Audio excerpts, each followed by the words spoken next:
Why it sucks to be Santa Claus. Look at him, jolly old Saint Nick, the patron saint of capitalism, sugary treats and parental deception. We grow up wanting to meet him. Some of us, in a delusional fit of holiday spirit, even want to be him. You think it's all magic dust and belly laughs? Wrong. Being Santa Claus isn't a job. It's eternal punishment with good PR. It is the logistical, physical and psychological nightmare that keeps on giving headaches. Welcome to Why It Sucks, the show where we ruin everything you love with facts and stick figures. Today, why being Santa Claus absolutely blows. Part 1, the logistical hellscape. Let's talk about the commute. You have one night to visit roughly 1 billion households. Physicists have crunched the numbers. To hit every house, Santa has to travel at about 650 miles per second. Forget the magic.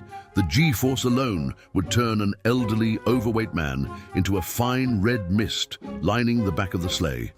He doesn't say ho, ho, ho because he's happy. That's just the sound of his internal organs rearranging themselves as he breaks the sound barrier over Topeka, Kansas.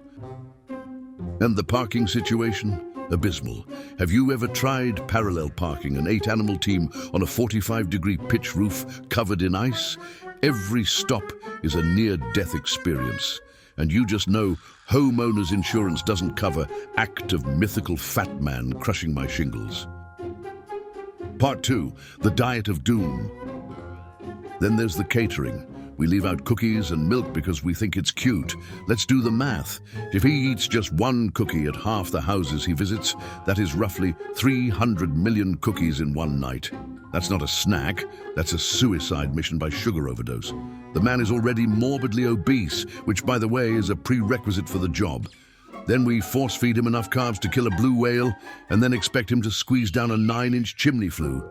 It's not magic that gets him down there, it's brute force and copious amounts of industrial lubricant. The chimney rash alone must be excruciating, and nobody talks about the lactose intolerance. 1 billion glasses of milk in 8 hours.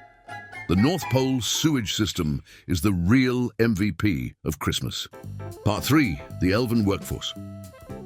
But he has helpers. The magical elves. Yeah, let's look at that HR nightmare. You are the CEO of the largest manufacturing plant on Earth, located in the most hostile environment on the planet, staffed entirely by a vertically challenged, highly inbred species with tiny hands. Do you think they enjoy making wooden trains for 364 days a year? They hate it. They hate you. The OSHA violations in Santa's workshop would make a 19th century coal mine look like a Google campus. And modern kids don't want rocking horses. They want iPads, crypto wallets, and oddly specific anime figurines. You think Santa knows how to code Python or solder a GPU? He's hundreds of years old. He still thinks the abacus is cutting-edge tech. He has to outsource everything to Shenzhen and just slap a North Pole sticker on it to avoid tariffs.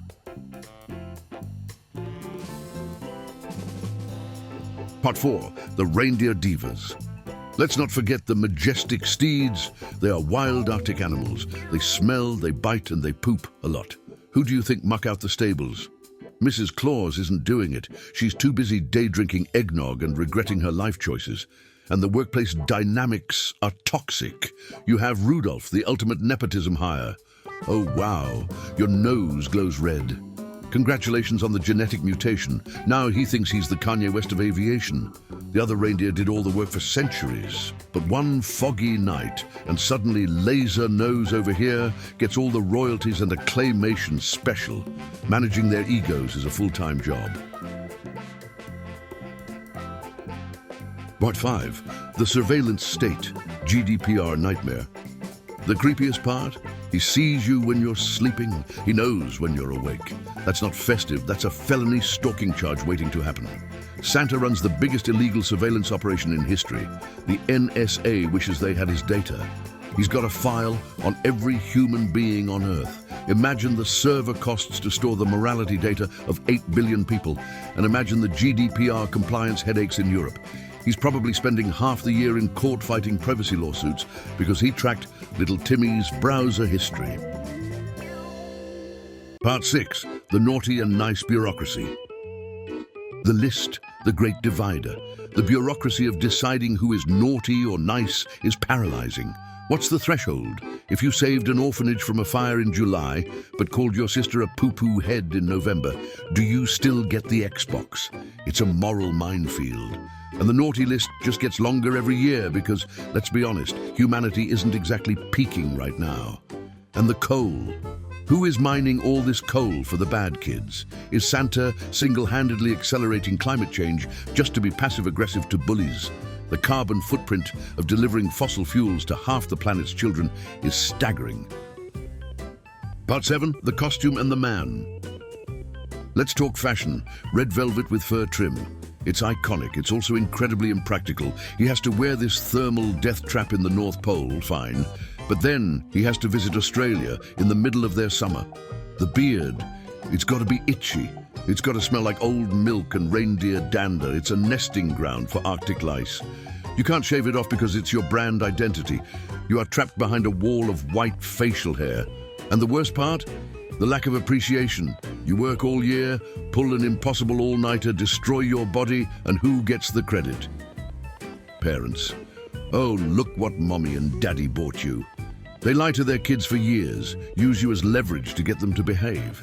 And then when the kids turn 10, they reveal you're a fraud. You're just a disposable tool in the parental arsenal of psychological warfare. Part 8, the Chimney Challenge and G-Force Whiplash. Let's talk about ingress and egress, the chimney thing. Everyone thinks it's magical. Oh, he just poofs down the flue. No, it's masonry. It's brick scraping skin off my shins for 24 hours straight. It's inhaling soot until I'm coughing up black clouds until New Year's. And that's if they even have a chimney. You know what's fun?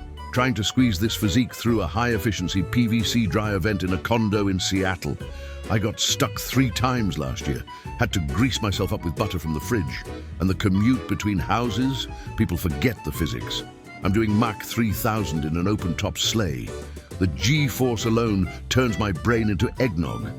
By the time I hit Europe, my face is pulled back so hard, my beard is practically behind my ears.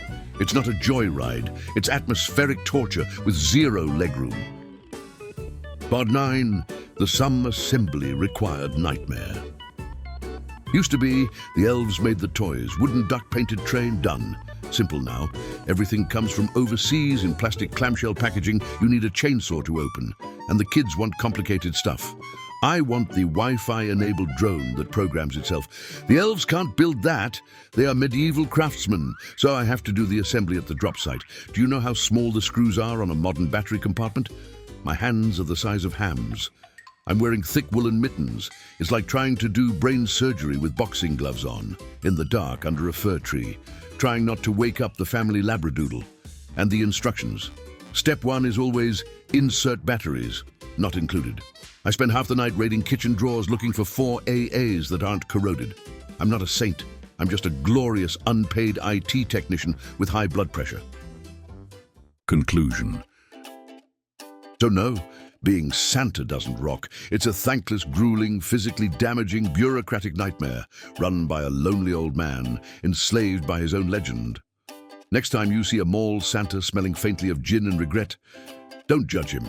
Show some respect. He knows the truth. Thanks for watching Why It Sucks for Real. If you want to see us ruin the Easter Bunny next, hit that subscribe button. And remember, reality is terrible. Happy holidays.